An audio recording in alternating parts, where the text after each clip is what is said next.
श्री गुरुदेव. आमच्या केसर आंब्याला पाड लागलाय बघा. आणि आमचा धाराचा टाइम झालाय, 6 वाजलेत. गाई बांधून घेतल्यात. चला दाखवते तुम्हाला पाड लागल्याला.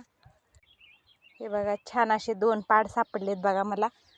आणि हे बघा, असे पिवळे पिवळे कलर यायला लागलाय आंब्याला. आणि पाखरं काय करायला लागलीत बघा, अशा प्रकारे खाऊन टाकायलात बघा पाखरं वरच्यावरच झाडाला. आता ही लवकरच उतरावं लागणार आहे, कारण गोडीला खूप आल्यामुळं काय करायला लागलेत पाखरं, सारखं येऊन खायला लागलेत खारुताई पाखरं. बघा, ही ह्याला पाणी कमी पडलं होतं बघा, मधीच काही लक्ष दिलं नाही. आणि नळी बंद असल्यामुळं का पाणी कमी पडलं, त्याच्यामुळे आंब्याची साईज बी एवढी काय मोठी झालेली नाही.